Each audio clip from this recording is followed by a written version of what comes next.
Iran যুদ্ধে আমেরিকার দূরপাল্লার ক্ষেপণাস্ত্র ফুরিয়ে আসছে বলে দাবি করেছে আন্তর্জাতিক সংবাদ মাধ্যম রয়টার্স। প্রতিবেদনে বলা হয়, মার্কিন ক্ষেপণাস্ত্র মজুদ আশঙ্কাজনক হারে কমেছে।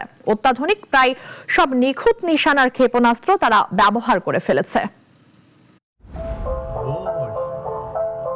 ইরানের সঙ্গে সামরিক সংঘাত চলাকালে মার্কিন যুক্তরাষ্ট্র তাদের দূরপাল্লার নিখুঁত লক্ষ্যবস্তুতে আঘাত হানতে সক্ষম ক্ষেপণাস্ত্রের বৈশ্বিক মজুদের প্রায় পুরোটাই ব্যবহার করে ফেলেছে।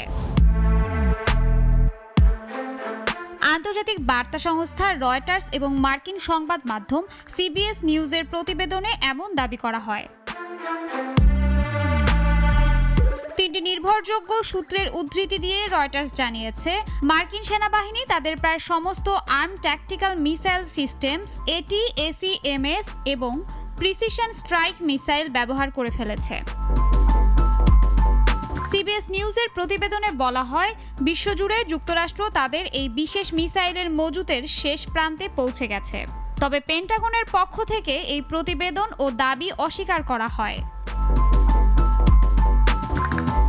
এ বিষয়ে পেন্টাগনের প্রধান মুখপাত্র শন পার্নেল বলেন, যুক্তরাষ্ট্রের সামরিক বাহিনী বিশ্বের সবচেয়ে শক্তিশালী বাহিনী। প্রেসিডেন্টের সিদ্ধান্ত অনুযায়ী যে কোনো স্থানে এবং যে কোনো সময়ে সামরিক অভিযান পরিচালনার জন্য যা প্রয়োজন তার সব সরঞ্জামই আমাদের হাতে রয়েছে। এর আগেও মার্কিন প্রতিরক্ষা মন্ত্রী পিট হেগসেথ সামরিক বাহিনীর গোলা বারুদ বা মিসাইলের ঘাটতি সংক্রান্ত যাবতীয় আশঙ্কার কথা প্রকাশ্যে নাকচ করে দিয়েছিলেন। ট্রাম্প প্রশাসন অবশ্য সামরিক সংঘাত দীর্ঘায়িত হওয়ার কথা অস্বীকার করে দাবি করেছে যে আমেরিকার কাছে চাহিদার চেয়েও বেশি অস্ত্র রয়েছে। এসব উন্নত প্রযুক্তির ক্ষেপণাস্ত্র তৈরিতে দীর্ঘ সময় ও জটিল প্রক্রিয়ার প্রয়োজন হয়। ফলে যুদ্ধে যে হারে অস্ত্র খরচ হচ্ছে, অস্ত্র কারখানাগুলো তার সঙ্গে তাল মেলাতে পারছে না।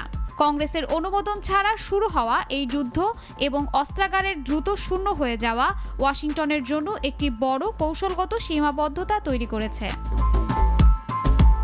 শাশ্বতী সরকার, নাগরিক।